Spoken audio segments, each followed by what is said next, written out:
शबीर ने जहानिया में mobile phone के गलत इस्तेमाल का एक ऐसा वाकया देखा है जिसका नतीजा अच्छा नहीं निकला।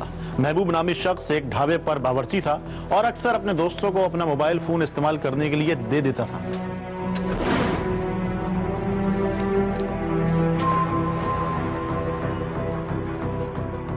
शब्बीर ने एक दिन देखा कि महबूब ढाबे पर खाना खा रहा था और वहां बहुत से लोग मौजूद थे कि इस दौरान उसका एक दोस्त भी वहां पहुंच गया। अबे खाना जरा ढंग से पकाया कर, तेरे ग्राहक बहुत शिकायतें कर रहे हैं आजकल। अबे बिलाल, तू कैसा है मेरे दोस्त? आजा बैठ बैठ। अबे क्या बैठूं यार, तू मसरूफी इतना रहता है। अब तो रात को ही छुट्टी होगी तेरी। हाँ ये तो है। खैर बता क्या खाएगा? आऊंगा कुछ नहीं यार, बस चाय पीऊंगा बस। कड़क दूध पत्ती। छोटे एक चाय बना यार, और अच्छी सी। हाँ ठीक है ना, मेरा दोस्त आया। चल आजा, मैं तुझे बिठाता हूँ। आजा आजा। और बता।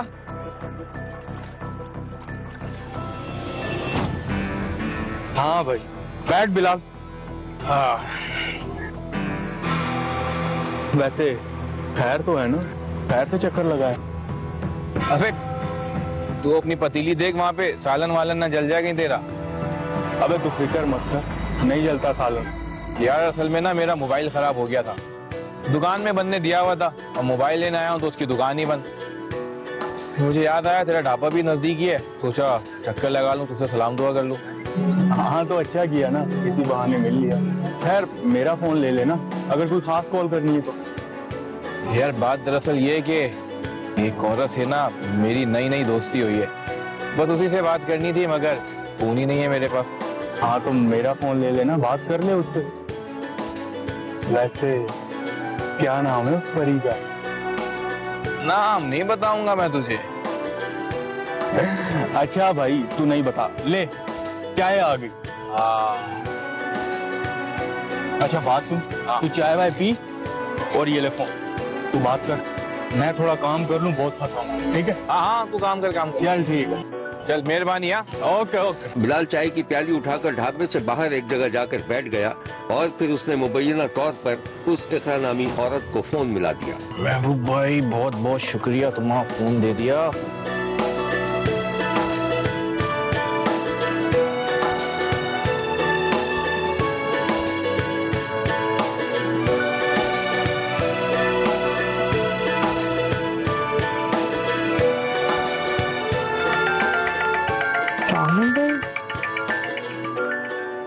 जी कौन? हेलो, हाँ मैं बिलाल बात कर रहा हूँ। तुम आगे तो तुम दिया, कहाँ थे? अरे याद तो रोज ही आती है आपकी, बस वो मेरा फोन खराब हो गया था। लेकिन तुम ये किसके नंबर से बात कर रहे हो? हाँ एक दोस्त का नंबर है, उसी से फोन लेकर तुमसे बात कर रहा हूँ। दोस्त का नंबर? अपने दोस्त के सामने तुम मुझसे बात कर रहे हो, बदनाम करोगे मुझे? अरे नहीं, वो मेरे साथ थोड़ी खड़ा हुआ है, बहुत शरीफ इंसान है वो, और उसे क्या पता मैं किससे बात कर रहा हूँ। अच्छा एक बात बताओ, वो तुम्हारा शौहर वापस आ गया लाहौर से? पता नहीं, शायद उसके आने का कोई इम्कान भी नहीं है। अच्छा तो फिर क्या मैं चक्कर लगा लूं तुम्हारी तरफ?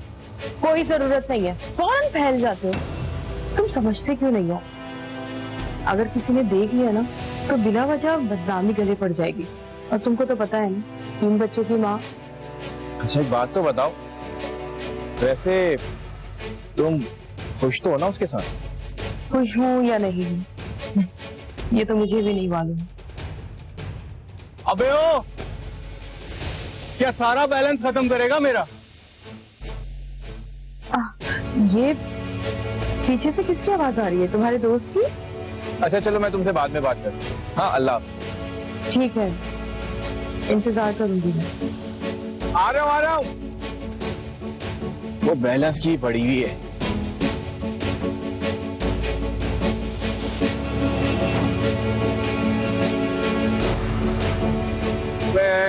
तू भी ना ये पकड़ अपना फोन, और बैलेंस बोल रहा था ना।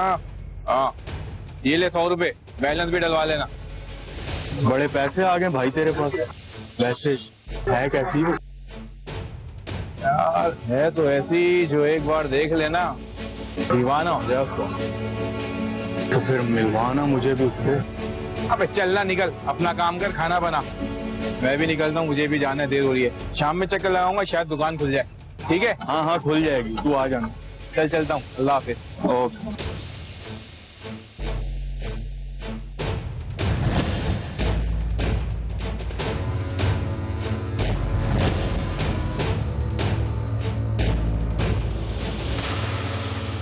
जहानिया का रिहायशी बावर्ची महबूब अपनी एक बीवी को घरेलू नाचाकी की वजह से तलाक देकर दूसरी शादी कर चुका था।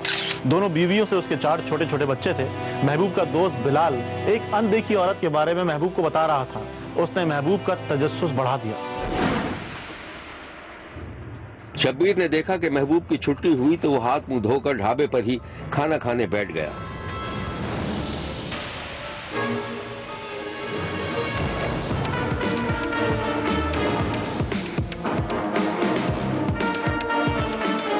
एक हाथ से वो निवाला तोड़ रहा था और दूसरे हाथ से आखिरी कॉल तलाश कर रहा था। फिर उसे वो नंबर नजर आ गया जिस पर उसके दोस्त ने किसी औरत से बात की थी। महबूब के चेहरे पर खुशी के तासुरात उभरे और उसने उसी नंबर पर फोन कर दिया। उधर से इकरा ने फोन उठाया लेकिन महबूब खामोश रहा और फिर कॉल काट दी गई। हेलो बिलाल, अरे बोलो भी बिलाल। क्या मुंह पर ताला पड़ गया है क्या? बोलते क्यों नहीं हो बिलाल?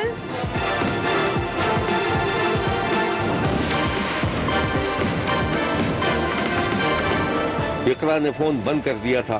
फोन बंद होने के बाद महबूब दोबारा खाना खाने में मसरूफ हो गया और फिर उसने अचानक निवाला रोक लिया तो उसे कुछ याद आ गया कि उसने कॉल रिकॉर्डिंग का बटन दबा रखा था और इस तरह उसे उसके दोस्त और उस औरत की गुफ्तगू का रिकॉर्ड मिल गया।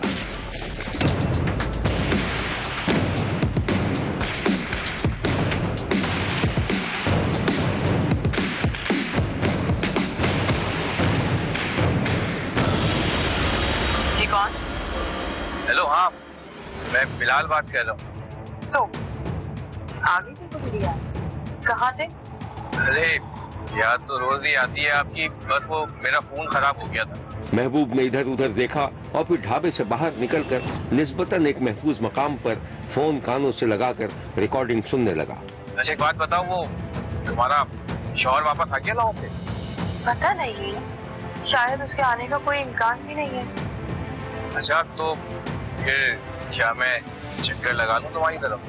कोई जरूरत नहीं है, फौरन फैल जाते हो। तुम समझते क्यों नहीं हो? अगर किसी ने देख लिया ना तो बिना वजह बदनामी करने पड़ जाएगी। और तुमको तो पता है 3 बच्चों की माँ। अच्छा एक बात तो बताओ, वैसे तुम खुश तो हो ना उसके साथ? खुश हूँ या नहीं ये तो मुझे भी नहीं मालूम।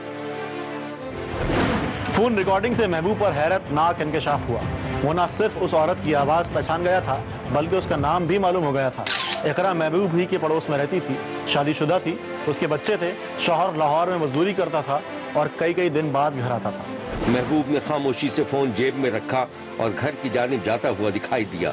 अब उसके सामने इकरा चलती फिरती मुस्कुराती दिखाई दे रही थी। महबूब के ख्यालों में इकरा और महबूब का दोस्त बिलाल एक साथ घूमते फिरते दिखाई दे रहे थे।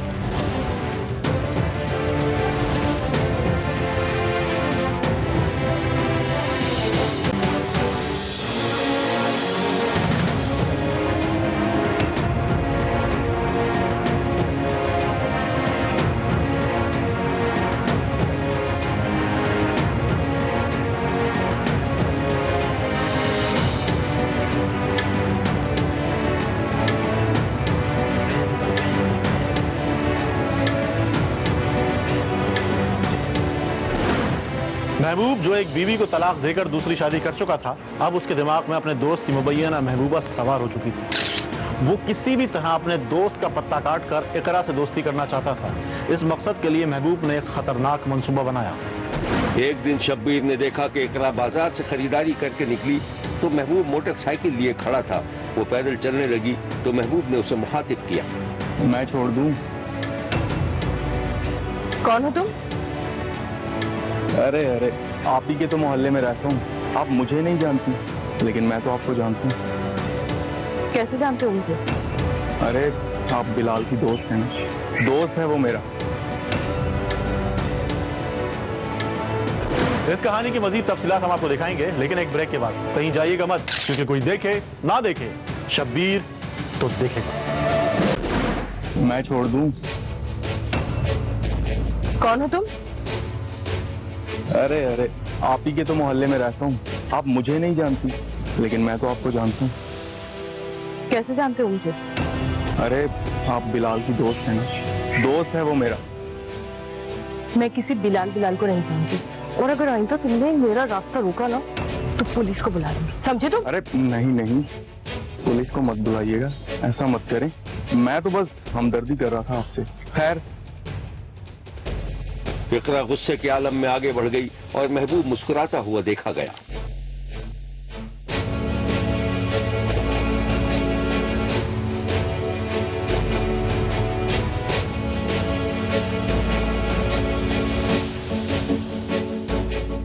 महबूब के सर पर इकरा का भूत सवार था और वो हर हालत में उससे दोस्ती करना चाहता था।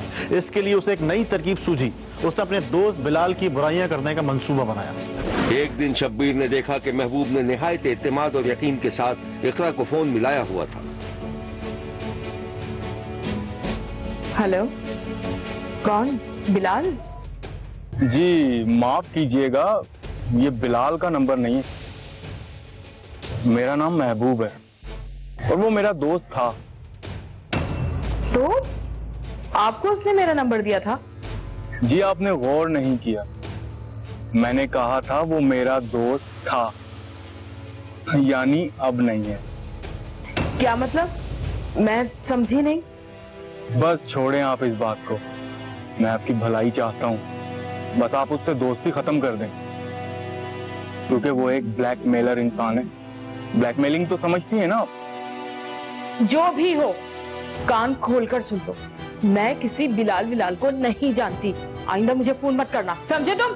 जानती तो आप हैं, बल्कि राजो न्याज भी करती हैं आप उससे। अपनी बकवास बंद कर, दफा हो जाओ। अच्छा जी, ठीक है, जैसा आपका हुक्म। खुदा हाफिज।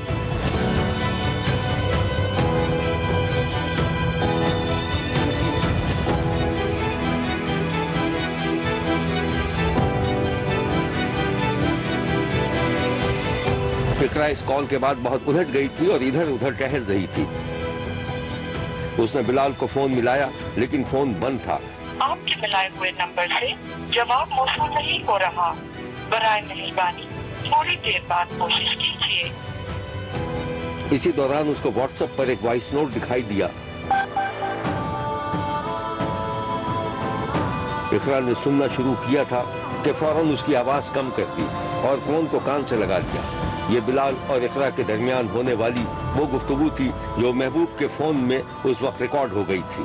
अच्छा एक बात बताओ, वो तुम्हारा शौहर वापस आ गया ना पे? पता नहीं, शायद उसके आने का कोई इम्कान भी नहीं है। अच्छा तो फिर क्या मैं चक्कर लगा लूं तुम्हारी तरफ? कोई जरूरत नहीं है, कौन फैल जाते हो? तुम समझते क्यों नहीं हो? अगर किसी ने देख लिया ना तो बिना वजह बदनामी करने पड़ जाएगी, और तुमको तो पता है इन बच्चों की माँ। शब्बीर ने देखा कि इकरा काफी खौफजदा हो गई थी। वो सर पकड़कर बैठी नजर आई।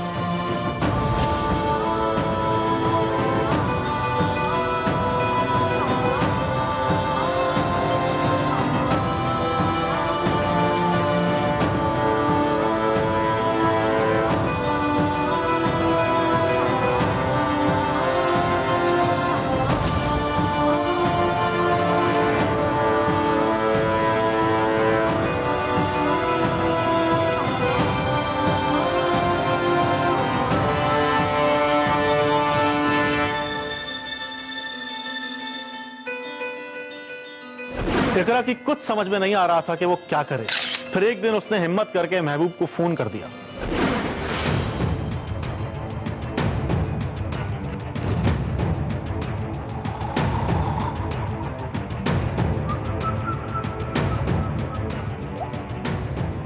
कौन? मैं इकरा बात कर रही हूँ। इकरा कौन? अच्छा अच्छा, वो मेरे दोस्त की दोस्त। आपने बिलाल से दोस्ती खत्म की या नहीं? नहीं, उस दिन मुझे एहसास हुआ कि आप मेरे हमदर्द हैं। मैंने दोस्ती खत्म कर दी है उससे। आप मुझे एक बात तो बताएं, ये रिकॉर्डिंग बिलाल ने ही आपको दी थी ना? तो और क्या, वो कह रहा था कि आपसे कोई भी बात कर सकता है। आप समझ रही हैं ना वो आपको क्या समझता था? मुझे नहीं पता था कि वो इतना घटिया इंसान निकलेगा। आप मेरी ये रिकॉर्डिंग जाया कर दें, मैं आपकी जिंदगी भर एहसानमंद रहूंगी। हाँ हाँ, क्यों नहीं। आप परेशान मत हो, मैं रिकॉर्डिंग जाया कर दूंगा। मुलाकात करना चाहेंगी मुझसे? क्यों? अरे आपकी आंखों के सामने रिकॉर्डिंग जाया करूंगा ना। ठीक है, मैं आपको सोचकर बताऊंगी, लेकिन खुदा के लिए जब तक आप ये रिकॉर्डिंग किसी को नहीं सुनाएंगे। हाँ हाँ, कभी नहीं सुनाऊंगा, आप इत्मीनान से रहें।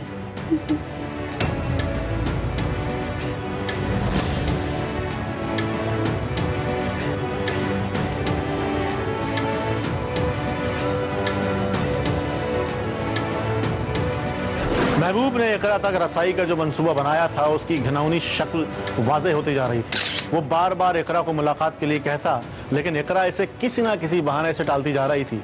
लेकिन जब महबूब ने इस रिकॉर्डिंग को वायरल करने की धमकी दी तो उसने मुलाकात की हामी भर ली।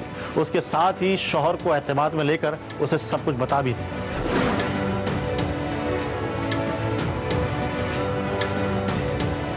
शब्बीर ने देखा कि इकरा हाथ जोड़े अपने शौहर के सामने खड़ी थी और उसके शौहर का चेहरा गुस्से से लाल पीला हो रहा था।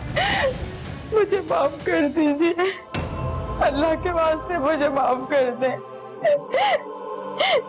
मेरी सिर्फ फोन की हद तक फिलहाल से बात की थी, लेकिन अब उसका दोस्त मुझे ब्लैकमेल कर रहा है। मेरी मदद कीजिए, मुझे कुछ नहीं समझ में आ रहा। अकेले माफ कर दीजिए। मैं क्या करूं? मेरी खुद कुछ समझ में नहीं आ रहा है।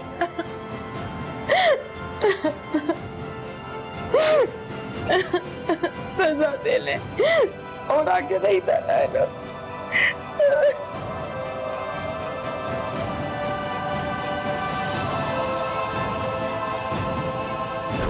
फिर इकरा और उसके शौहर ने एक मंसूबा बनाया।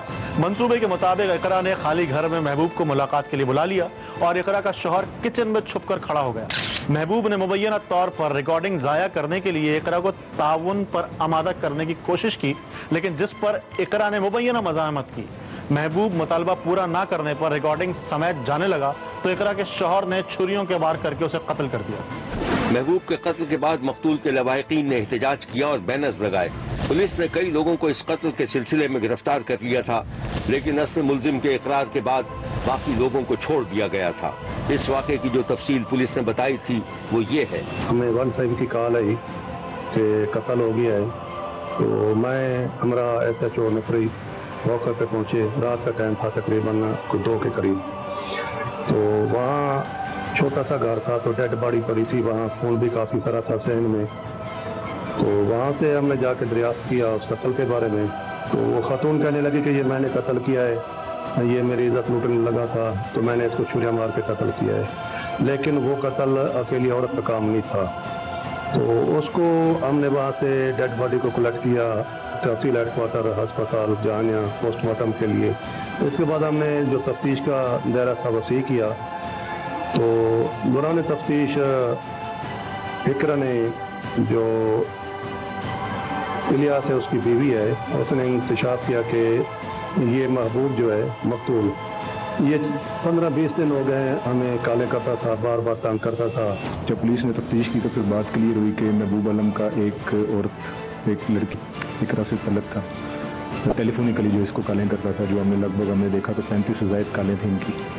जब उसके खावन को इस बात का पता चला तो उसने इकरा पे जोर दे के महबूब को जो है वो घर बुलवाया और घर बुलवाने के बाद जो है वो उसकी बड़ी बेदर्दी से उसका मर्डर किया। पुलिस ने इसकी बड़ी ज़बरदस्त तफ्तीश की और विदिन 48 आवर्स हमने असल मुल्ज़मान जो है वो गिरफ्तार कर लिए और उन्होंने एक बाले जुर्म भी कर लिया और आले कत्ल भी उनसे मुल्ज़मान से बरामद हो चुका है। मुलजिम से शब्बीर ने कुछ इस तरह बात की थी। महबूब 15-20 दिनों तो मेरी आदमी आना तेरे को, मैं उन्हें क्या बुला ला इनू ते ਇਹਦੇ ਕੋਲ ਵੀਡੀਓ ਲੈ ਕੇ ਇਹਨੂੰ ਛੁੱਟੀ ਕਰਾ ਦਿਆਂਗੇ। ਉਹਨੇ ਦਰਵਾਜ਼ੇ ਨੂੰ ਖੜਕਾਇਆ, ਮੈਂ ਅੰਦਰ ਗਿਆ ਤੇ ਮੇਰੇ ਕੋਲ ਸਰ ਬਰਦਾਸ਼ਤ ਨਹੀਂ ਆਇਆ, ਮੇਰੀ ਇੱਜ਼ਤ ਸੀ, ਮੈਂ ਗੈਰ ਦੇ ਵਜ੍ਹਾ ਤੋਂ ਉਹਨੂੰ ਛੁਰੀਆਂ ਮਾਰ ਕੇ ਤੇ ਮਾਰ ਦਿੱਤਾ। मकतूल के ससुर और भाई सदमे से निढाल थे। वो मानने के लिए तैयार ही नहीं थे कि उनका भाई किसी किस्म की ब्लैकमेलिंग कर रहा था। उनका कहना था कि कातिल की बीवी चोरी के एक वाक़े में मुलविस थी और इसी रंजिश पर उसके शौहर ने महबूब को कत्ल किया था। इन्हां बच्चों दा कौन है? यो साडा सी तो सारा जेड़ा जालिम डाकुआ ने खोल है। मेरे इंसाफ चाहिए, खून दा बदला खून चाहिए, बस और कुछ नहीं चाहिए।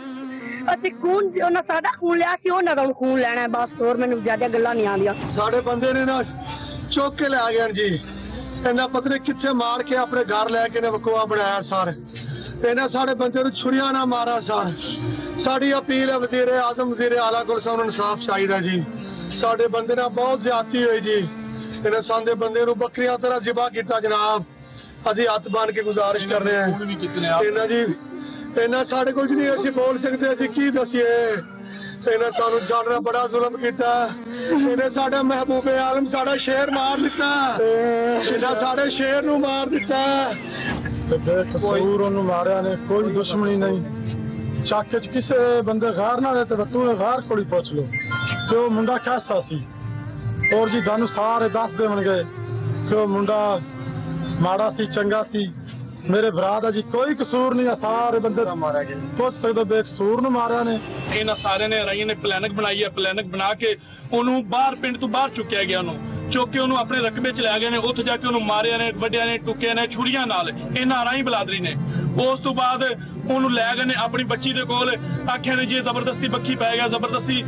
वो इतना शरीफ आदमी किमें जाके बखी पवेगा? शादीशुदा बच्चा, उन्हें 3 बच्चे हैं। शब्बीर ने जहानियान में ब्लैकमेलिंग के इस मुबैना वाक़े की मजम्मत की है जिससे रद्द अमल के तौर पर इतनी बड़ी वारदात सामने आई। अगरचे एक इंसानी जान के ज़ाया होने पर शब्बीर को दुख है, लेकिन अगर वाकई ये ब्लैकमेलिंग का केस था तो शब्बीर ने लोगों से पूछा है कि क्या मकतूल का यही अंजाम होना चाहिए था। देखते रहिए, क्योंकि कोई देखे न देखे, शब्बीर तो देखेगा। शब्बीर का कहना है कि बेटियां घर की इज्जत और माँ बाप का लाड होती हैं। अगर उन्हें कोई तकलीफ और दुख लाहक हो तो वालिदैन की रातों की नींद उड़ जाती है। शब्बीर ने साहिवाल में एक ऐसे ही खानदान को देखा है जिन्हें अपनी बेटी का दुख खाया जा रहा है। साहिवाल की रहायशी मरियम की मां को शाम जैसे दौरे पड़ रहे थे। वो बार बार अपनी बेटी को फोन मिला रही थी, लेकिन उसका फोन बंद जा रहा था। मरियम के वालिद अलग परेशान थे। अभी तक घर नहीं आई है और अब तो शाम भी हो गई है। क्या हो गया तुम्हें फौजिया?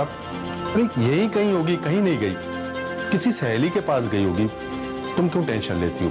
पढ़ी लिखी बच्ची है, आ जाएगी घर। वो तो ठीक है, लेकिन उसका सेल फोन क्यों बंद जा रहा है? हो सकता है उसके सेल फोन की चार्जिंग खत्म हो गई हो। तुम हौसला रखो, आ जाएगी। तुम ऐसा करो कि ये लो,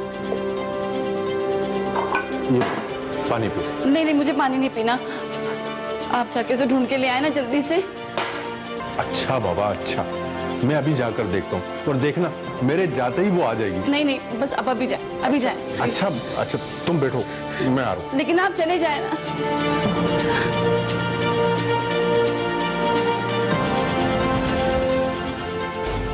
मरियम के वालिद ने कार निकाली और फिर सारे रास्ते वो मुख्तलिफ लोगों से फोन पर बात करते हुए अपनी बेटी को शहर भर में ढूंढते रहे।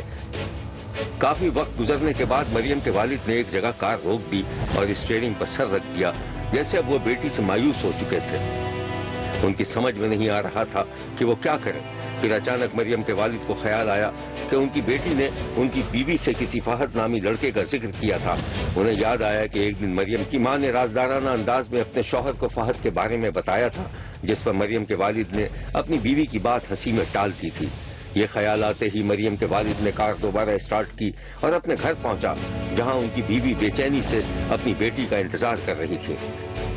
कार पार्क करने के बाद जब मरियम के वालिद घर में दाखिल हुए तो उनको अपनी बीवी के सवालों का सामना करना पड़ा। कहाँ है? आप अकेले कैसे आ गए? अरे तुम मेरी बात तो सुनो। तुम उस दिन किसी लड़के का तस्करा कर रही थी ना? हाँ, बताया था वो उसे पसंद करती है। मैंने बताया तो था आपको, आप भूल गए। समझ गया। पर मेरी बेटी ऐसा नहीं कर सकती। तुमने उसका घर देखा हुआ है? घर? नहीं तो। हाँ, बता रही थी कि वो करीबी मोहल्ले में रहता है। अच्छा, तुम चलो मेरे साथ, मैं देख लूंगा उसका घर। आओ। लेकिन बात तो बताएं, हुआ क्या है? फिर शब्बीर ने देखा कि मरियम की माँ और उसके वालिद पूछते पाछते फहद के घर पहुंच गए। मरियम के वालिद गाड़ी में बैठे रहे जबकि मरियम की माँ कार से उतरकर फहद के घर के दरवाजे की बेल बजाने लगी। फहद की माँ ने दरवाजा खोला तो एक अजनबी औरत को देखकर परेशान हो गई। जी बोलिए, कौन है आप और किससे मिलना है आपको? तुम्हारा बेटा मेरी बेटी को भगा कर ले गया। ये कैसी बातें कर रही हैं आप? मेरा बेटा एक पढ़ा लिखा लड़का है, वो ऐसी हरकत कभी भी नहीं कर सकता। तुम नहीं बताओगी ना?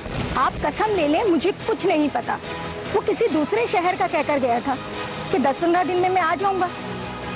तो ठीक है, मैं पुलिस स्टेशन जाऊंगी और वही पता लगाएगी कि अब तुम्हारा बेटा कहाँ है।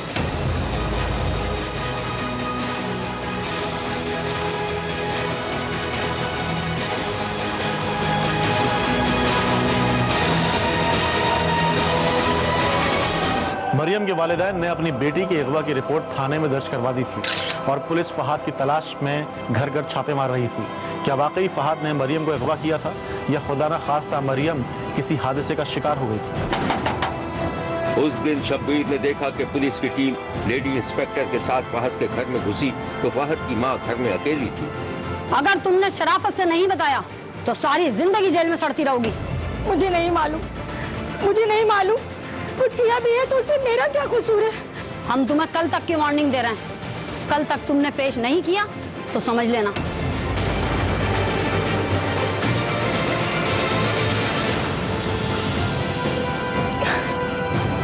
पुलिस जब धमकी देकर चली गई तो फहद की माँ बेबसी से रोने लगी कि इतनी देर में उनका फोन बजने लगा। ये फहद का फोन था। कहाँ हो बेटा तुम? तुम्हें मालूम है कि यहाँ पर पुलिस घर के चक्कर लगा रही है? क्या किया तुमने बेटा? अम्मा परेशान मत हो, मैंने शादी कर ली है। पर किससे? कौन है? बताया था ना आपको एक बार, याद है? बेटा अगर तुम मुझे बता देते तो मैं इज्जत से तुम्हारा रिश्ता ले जाती। कम से कम इतनी बेइज्जती तो ना होती ना। अम्मा एक तो आप समझती नहीं है, वो राजी नहीं होते इस रिश्ते के लिए, इसीलिए ऐसा करना पड़ा। मगर कैसे की बेटा शादी और कौन कौन था वहाँ पर? कोर्ट मैरिज कर ली मैंने। अल्लाह। फहद एक आला तालीम याफ्ता लड़का था, दुबई में मुलाजिमत करता था। साहिवाल में मरियम से उसकी मुलाकात मोहब्बत में ढल गई थी, लेकिन मरियम के सख्त गिर घर वालों की शदीद मुखालफत के बाद दोनों ने कोर्ट मैरिज कर ली थी। और जब फहद और मरियम को मालूम हुआ कि मरियम के माँ बाप ने अगवा का मुकदमा दर्ज करवा दिया है तो मरियम ने किसी जरिए से अपने घर वालों को पैगाम भिजवा दिया कि उसने फहद से शादी कर ली है, जिसके बाद मरियम के घर वाले मुबैना तौर पर दोनों की जान के दुश्मन हो गए थे। एक दिन शब्बीर को एक वीडियो मैसेज मिला जिसमें मरियम नामी एक लड़की शब्बीर को अपनी कहानी सुना रही थी। मरियम के मुताबिक वो सिर्फ 3 जोड़े कपड़ों में अपने घर से निकली थी और फिर कोर्ट जाकर उसने फहद से शादी कर ली थी। ये इतना आसान फैसला नहीं था। उस दिन मरियम किसी बहाने से घर से निकली तो खासी परेशान थी। गली के मोड़ पर पहुंची तो मुबैना तौर पर फहद कार लिए उसका इंतजार कर रहा था। मरियम कार में बैठ गई मगर वो बिल्कुल खामोश थी।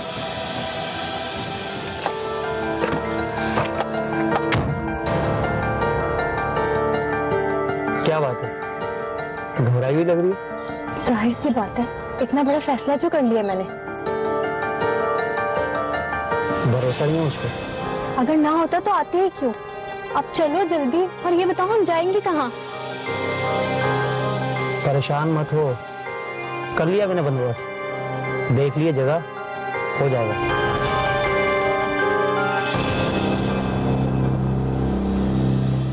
इस कहानी की मजीद तफसीलात हम आपको दिखाएंगे, लेकिन एक ब्रेक के बाद। कहीं जाइएगा मत, क्योंकि कोई देखे ना देखे शब्बीर तो देखेगा।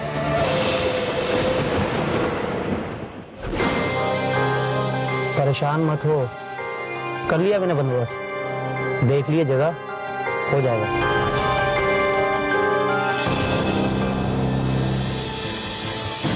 उधर जब शब्बीर फहद की मां के पास पहुंचा तो वो शदीद खौफ के आलम में थी।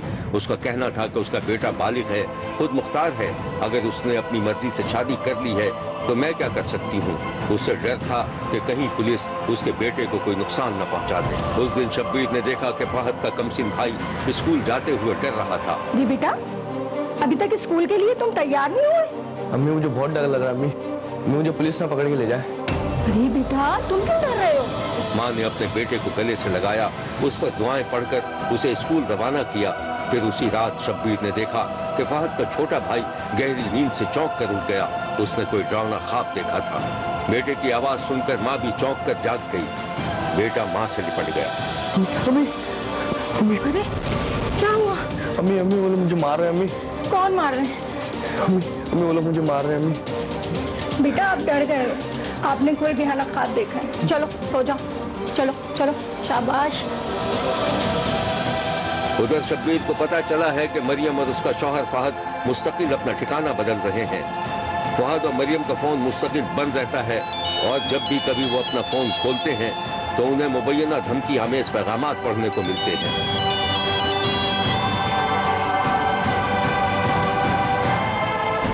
मरियम के घर वालों ने ना सिर्फ फहद की मां बल्कि फहद के चाचाजाद भाई को भी मुकदमे में नामजद किया हुआ है। शब्बीर का कहना है कि मरियम और फहद दोनों आकिल और बालिग हैं। अगर उन्होंने एक दूसरे के साथ जिंदगी गुजारने का फैसला किया है तो ये कोई जुर्म नहीं। अलबत्ता ये जरूर है कि अगर मरियम के वालिदैन अपनी बेटी की पसंद को कबूल कर लेते तो शायद ये नौबत न आती। शब्बीर का ये भी कहना है कि मरियम के वालिदैन का गुस्सा और नाराजगी अपनी जगह दुरुस्त है, लेकिन मरियम के वालिदैन भी इसी माशरे का हिस्सा है और वो लोगों के ये ताने किस तरह बर्दाश्त कर सकते हैं कि उनकी बेटी ने भागकर शादी कर ली है। शब्बीर ने मरियम के वालिदैन से अपील की है कि जो हुआ सो हुआ, अब इस मसले को ज्यादा गंभीर न बनाए। इस सूरत हाल को दिल से कबूल करके बेटी और दामाद के सर पर शफकत का हाथ रख दें ताकि वो दोनों हंसी खुशी अपनी जिंदगी गुजार सकें। देखते रहिए, क्योंकि कोई देखे न देखे शब्बीर को देखेगा। शब्बीर का कहना है कि वो देख रहा है और मुसलसल देखता रहेगा। मुल्क भर से मजीद कहानी और उनकी तफसीलात के साथ फिर मुलाकात होगी। देखना ना भूलिएगा, क्योंकि कोई देखे ना देखे शब्बीर तो देखेगा।